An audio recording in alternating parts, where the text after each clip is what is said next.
Okay, ladies and gentlemen, welcome to Startup Podcast. Today we have special guest Audrey. So she is entrepreneur, podcaster, author, visionary, investor, and publisher.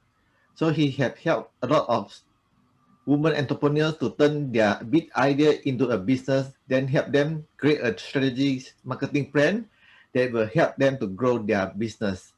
Hi Audrey. Hey, Peter, thank you so much for having me. Yeah, could you introduce yourself again to our audience?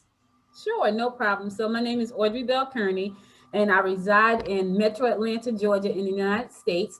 And I've been an entrepreneur now for 23 years. 23 years. I invented the first plus size fashion doll. So, if you know what Barbie looks like, my doll is like chubby. So, she's twice the size of Barbie. I invented her in 1999. I'm an author. I've authored probably to date about 6 or 7 books. I kind of lose count. Um, I authored my first book in 1998 with some friends. We co-authored a book, and we're working on a sequel to that book right now as we speak. And I've been an entrepreneur for a long time. I've been in this space helping women launch and grow businesses for a long time, helping them learn how to write books and grow their brands and things like that. So right now, currently, I own a media and marketing company called Noise Media Network. And what we do there is we help women and business owners get their products and stories on television. So if you have a Roku or Amazon Fire Stick or Apple TV or Android TV, we're able to take your content or your profile, your business profile, and put you on our network, and then it's syndicated across all of those platforms. So that's just a little bit about me and how I got started. Yeah. So normally, as a woman entrepreneurs, when they want to start their business or they might face the challenges, what kind of challenges normally they were facing? What I've learned over the years, Peter, is that women in general, one of the things we do, we start businesses from our hearts, right? We don't look at the money per se. We look at like this is either a need, this happened because we needed to make something happen, or we had this great idea and we want to make it happen, or we were trying to solve a problem. And so we kind of lead with our heart. And with guys, men, they kind of lead with their head. So they're most of the time they're looking at the bottom line. Women, we're looking at our heart. So one of the challenges I've noticed with coaching other women is that we lead with our heart, and then we kind of get so attached to the business that we lose sight of why we started it. So it could be for, I want to just make this a passion product, but then we put so much work and time into it, and it's not generating any money, and then then becomes a problem for us. Like, okay, I love what I'm doing, but I need to make some money because I need to help take care of my family. So that's one of the challenges I think that a lot of women face. They lead with their heart. It's a heartfelt business, and they don't really know how to monetize that business. And so that's one thing. The other thing I found is that we kind of look at all the women around us, what we're doing, and we kind of compare ourselves, right? Women are big on comparing themselves to other women. So you got other women in the market, they're doing amazing things, and you're like, oh my God, why isn't it happening for me? Why is my business struggling so hard? Why can't I be like that woman doing her thing? We compare ourselves a lot. And I think that's a real problem for us, because if we just look at what we do and focus on what we're trying to accomplish versus like what she's doing, if you look at her as inspiration, that's one thing. But if you're looking at her as a comparison, that kind of holds you back, because sometimes that make you feel inferior. It make you feel intimidated, and so then you start to doubt yourself. You start to doubt your abilities. And most of the time, we are amazing women who can do amazing things, but we start to doubt ourselves. So I think the other thing too, I would say, is that we doubt ourselves more than the guys. And so those have been some of the things that I've noticed over the last 23 years about women in business. Yeah. So when they facing this kind of the problem, when they look for you, normally what is your advice to them and how they can solve their problem? Yeah. So what I always try to tell people is follow your heart, right? But once you realize this is what my heart, like I'll give you a prime example. I have started probably 4 or 5 different businesses over the last 23 years. The business that I love the most is helping women. And for the longest time, I was doing other things. I was doing marketing, I was doing media, I had a website company, I had all these things. And the one thing that I found more joy was helping women. So it was recently, I had 2 clients, both of them were trying to start podcasts. No, 3 clients, both of them were trying to start podcasts. And so I talk a lot at podcast festivals. Like I spoke at Podfest twice. I've spoken at Podfest Global, and I spoke at Podfest in March in Orlando. So I have a lot of podcast clients. So these three women came to me about podcasting, but we spent most of our time talking about their business. And I started to think, well, I do that a lot. Like, even though I specialize in podcasting, I talk to women a lot about their business and why they're stuck and how to get unstuck. And I realized that's what my purpose is. My purpose is really helping women, get unstuck and then take all these platforms like podcasting and video marketing, content marketing, and grow their business. But the first thing they got to do is get unstuck. So I would always say to any woman who's thinking about starting a business, or they have started a business and they're trying to figure out how to grow the business, is find you a community of women, find you a mentor or a coach that's going to help you, because when it's just you kind of stand in the way. You can't see clearly what you need to see. So you want to be around other entrepreneurs. You want to get yourself a mentor or a coach, or join a community. Like I started a community called the Butterfly Squad. Yes. And people like, that is such a cute name. Well, the butterfly is one of my favorite little, I don't know what you call it, little insects, little bugs, little whatever it is. That's one of my favorites. And so I was like, I'm starting this community called a Butterfly Squad, because I felt like we are all going through a metamorphosis when we start these businesses, right? We have these tiny, tiny ideas that can grow and grow and grow and grow. And then we have to know how to manage that growth as it goes. So I would tell any woman who's starting out, find you a community of like-minded women who are, who are going to be patient with you. You don't have to feel intimidated. They're going to hold your feet to the fire and hold you accountable, because that's another thing, Peter. I think a lot of, and they've told me this. Oh my God, I just need to be a part of a group that's going to help me stay accountable, because life gets in the way. You got the husband, you got the kids, you got the church events, and all that stuff will get in the way. And sometimes it's just an excuse for you not to tackle the real problem.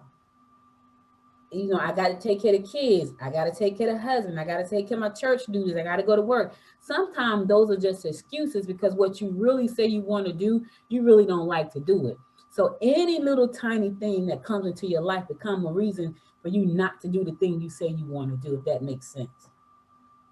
So let's say from the beginning they can consider solo entrepreneurs.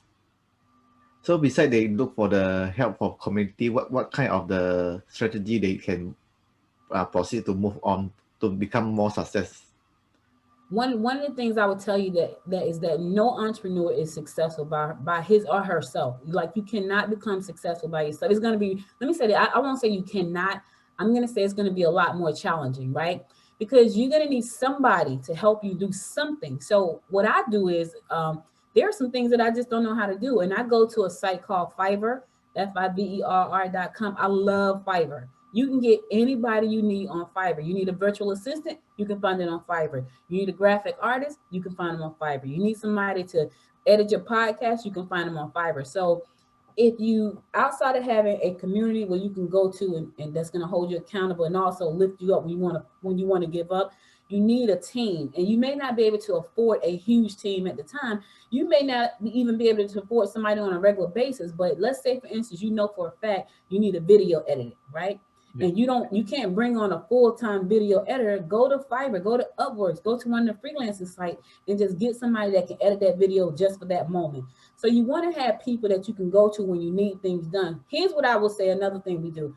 Because we are solo entrepreneurs, Peter, we try to do everything. We wear all the hats. Our head is weighed down with hats, because we wear them all. We wear the marketing hat, we wear the customer service hat, we wear the accounting hat, we wear all the hats. So our head is like this because we have on all these hats. Take off some of the hats, go to a place like Fiverr and get you some help. And that way, take that off of your plate so you can focus on the things that's really near and dear to your heart. So that's the second thing I would say. So let's say for the butterfly squares, right? So normally how often the entrepreneurs together meet with you to get support from you? So when I thought about the Butterfly Squad, I wanted to make it a platform where they can have a community, but I also wanted to make it be a teaching platform. So I structured it in a way that we have a masterclass once a quarter. So the first masterclass we have coming up in February, that's going to be a content marketing masterclass. But every month there is a lunch and learn. So you learn how to launch a podcast. You learn how to launch an Alexa skill for your podcast. You're going to learn how to set up your YouTube channel. So every month you get a lunch and learn. Every month you get a mastermind session. So every month we're going to use Zoom, and we're going to get together, and we're going to break out into, because Zoom is powerful. Zoom lets you break out into meeting rooms, which is amazing. We're going to break out into these meeting rooms, into these mastermind sessions. So now you get to know the women that's in your mastermind group. That's one thing. And you get to bounce ideas off them in a safe setting. And then you do your masterclass once a quarter. And then the community is set up where everything is on demand. So if you miss a training, everything is recorded, put into our training library. So if you miss a training, you can go back later inside the community and watch it later. I felt like that's the community that I would want. So I have the accountability of my new friends. I have this great training to help me move my business to the next level. I have these master classes to help me like level up my business. And then I have this wonderful community. And at the end of the year, and I'm excited about this, I told somebody about this, we're going to have the butterfly ball. And so, there are a lot of people that do conferences. We're not doing a conference. We're doing the butterfly ball where we dress up, we look beautiful. And I'm doing what's called this year, because this is our first year, 2021 will be the first year, we're doing the founders ball. So this is going to be the butterfly founders ball. And that's for the first 100 women that join us and they become founders. And we're going to do the butterfly ball. And we're going to honor all of those women who are amongst the first 100. So I'm excited about that. And, we don't get a chance to dress up very often, especially working from home. Like working from home, you kind of just throw on something to keep it moving. But in October of 2021, we're going to have the butterfly ball, and it's going to be a black tie, red carpet event. And it's going to be right here in the metro Atlanta area in the US. So I'm excited about that. Yeah. Okay. So normally, like they have how to growing. They want to growing their business to be as part of. You say that they can look for the other fiber to get the virtual help. So instead of they want to grow their business, any your advice from them to growing their business? What I do is I use a lot of content marketing. I find content marketing for me to be the easiest thing. When I first started out in my very first business, I used a lot of public relations, and I still use public relations to this day.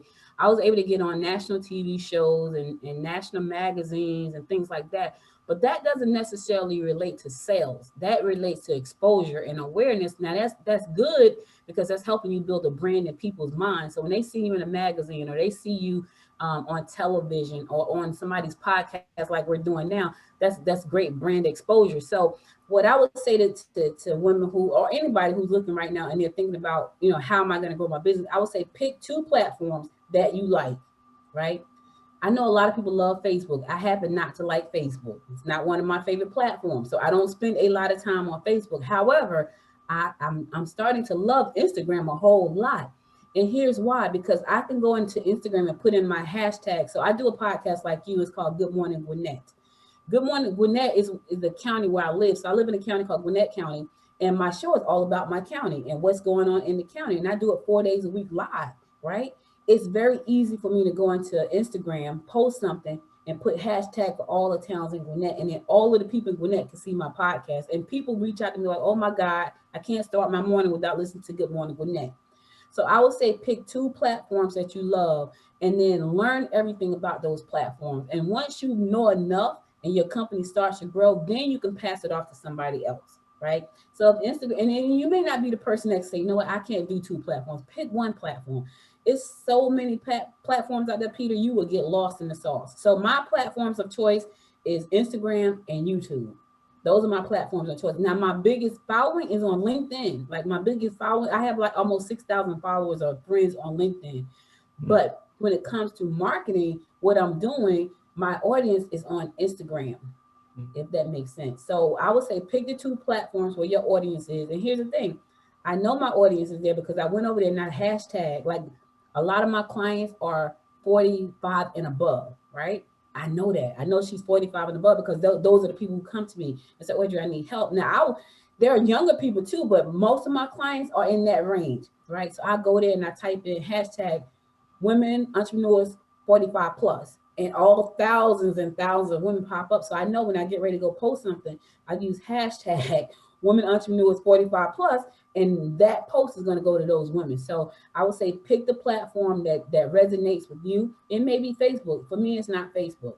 It may be Instagram. It may be Pinterest. Pinterest is a search engine, They think it's a social networking site, but it's really a search engine. So if you have an e-commerce store, I can tell you right now, if you have an e-commerce store, you may want to definitely take a look at Pinterest, because Pinterest is powerful, especially in the e-commerce space. So talk about let's say they already pick two platforms. How often that you suggest them to posting to get the branding to the platform? It depends on which platform you pick. So I'll give you a prime example. There is a site called Buffer. Buffer is a site that lets you plan out your post for the week. And what I like about Buffer, like I had Hootsuite first, and then I used Buffer. What I liked about Buffer is that it lets you know that, okay, on Facebook, you only want to post 3 times a day. On Twitter, you might post 10 times a day. On Instagram, you might post 10 times a day. It lets you, but it shows you inside of it that this is how many times you should post. What I would say is you need to be consistent. So you may not be one of those people that can put out 29 pieces of content in a day. That's a lot of content. But there are people that are putting out 69 pieces a day. That's a lot of content. That may not be you. What I will say is post every day. Every day. On whatever platform you choose, do it every day. Now, if you're doing videos, you're going to have to try to come up with a strategy to help you post every day on video, because you may not have the time. And I'll give you a tip for your audience. Canva is your friend. All across the board, Canva is your friend. Canva now lets you create videos right inside of Canva.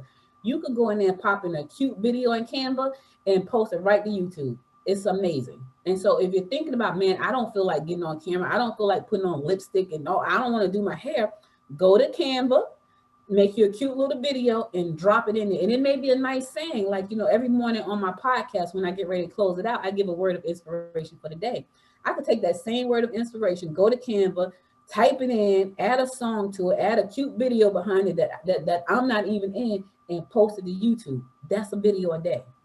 So you got to think of systems to put in place to help you do the things you need to get done without totally overwhelming you. So talk about the contents wise. What kind of content that you suggest them to the posting? You want to post what your people are looking for. So for me, what my clients have said to me over and over again is that I'm very patient, right? And I was like, oh, and I didn't hear them, Peter, when they were saying that. Oh my God, you're so patient. Thank you. They've said that I'm very empathetic. Now I knew I was empathetic, but I didn't know I was so patient until people kept telling me you're so patient.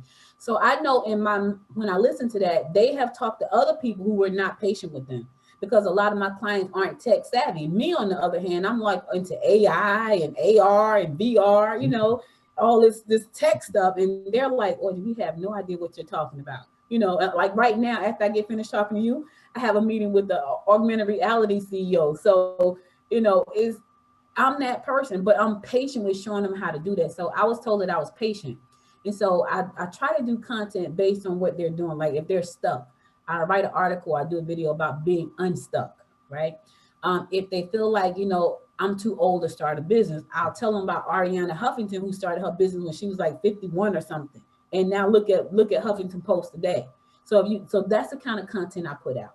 I talk to them like where they are. So if they're thinking about coming out of a career and they go, oh my God, I don't know what to do.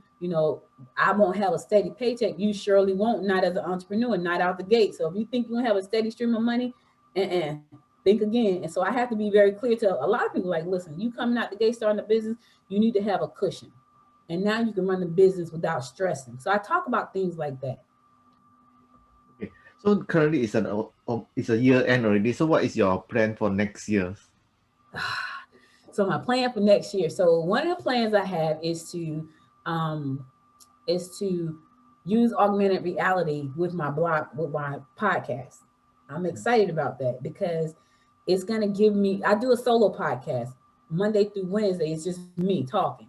On Thursday, I interview people in Gwinnett County who are either government officials, community activists, or small business owners. But Monday through Wednesday, you just get me.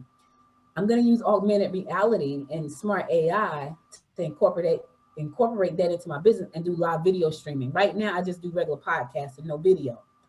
2021, I'm not only am I going to do live streaming video, I'm going to use augmented reality. So that's one thing I'm going to be doing. The other thing I'm doing, my goal is to build up the Butterfly Squad to 200 members. My goal in the long run over the next 5 years is to help 10,000 women start and grow successful businesses. That's over the next 5 years. So I'm gonna, right now I got a 2 year, this year right here is to get 200 members.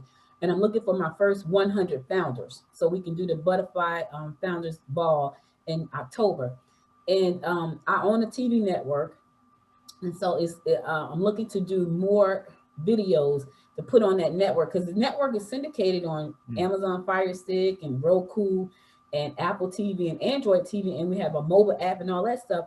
And because I'm so busy with my clients, I don't get a chance to utilize the platform like I should. So the goal is to build the Noise Media brand up, to expand my podcast, and to help 200 women launch, start, and grow their business. Pretty hefty, a lot of stuff going on there, but those are my goals for 21. Okay, one more last question only I will ask my guest. Let's say you have one superpower. What kind of superpower you want and why? Oh Lord, one superpower. What kind of power would that be? And I think I would want to see the future. Good. I would want to see the future, Peter. And here's why, because I kind of want to see what I can do like right now so I can make the future better. So I think my superpower would be to look into the future so I can start doing the things right now to make sure that the future is a good future. Oh, thank you. And then, okay, one last another question is any other advice you want to share with our audience? Yes. So if you're thinking about starting your own business, or if you're running your own business, I would say be true to yourself. Don't chase money, because when you chase money, money runs away from you and you won't be happy. Like I spent the first part of my life as an entrepreneur chasing money. Like I joined all these different business companies, and you go to these meetings and everybody's going, yeah, yeah, yeah, yeah, yeah. And you can do it. And then you think I can do it too. And then you find that it's a product that you hate, right? But he's making $100,000 every 6 months. You want to do the same thing, so you start chasing money. Don't chase money. What I tell people is chase your dream and live out your purpose, because you want to do something that really means something to you. And some people will say, Audrey, forget about the dream, forget about purpose. You need to make money. I beg to differ. I found that over the years when I was chasing money, nothing panned out the way it should. I would have some immediate success, and then it would just fade away because it wasn't my purpose. I would lose passion for that. So if you find yourself you're not passionate about what you're doing, you want to go back and ask yourself, is this something that I really want to do for the rest of my life? And if your answer is no to that, then you shouldn't be doing that. I get up every day, 4 days a week, and I do a live podcast. I could see myself doing that for the rest of my life. I absolutely could, right? And people say to me, you do a 4 day a week live podcast. I said, absolutely. I mess up. I say some words wrong. I sometimes you don't know what I'm saying because I'm talking too fast. But Peter, I can't see myself doing anything else. So you want to make sure that you're doing something that you absolutely love, that fills your heart, that gives you fulfillment. That's important. Don't chase money. And the other thing I would say, and I'm just going to reiterate this, is find yourself a community or a coach or a mentor or someone that you're going to be able to lean on. Because trust me, if you're on this journey right now, you're going to fall and you're going to want to give up when you fall. But you're going to need somebody that says, you know what, get on up, Peter, you can do it. This too shall pass. Get up. You can do it. You can make it no matter what happens. You know what? Put that behind you. Soak in it for the day. And then tomorrow start all over again. And you have that option every day. You have every second of the day to make the decision that you want to start over. Every day, every second, every minute. You can say, you know what? That last call I just did sucked. But I got right now, I can start over again. And you have that option every day, every second of the day. Yeah, cool. Thank you very much for your advice. Yeah. You're welcome. For those my audience, they want to reach you, they can find you on the Butterfly Square, right?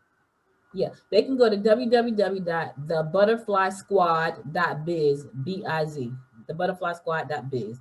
And that's where I'm looking for my first 100 butterflies to be founders of my community. And I'm excited to meet you all. Thank you so much for having me, Peter. Yeah, thank you very much for your time. Have a good one. It's so late over there. Good night.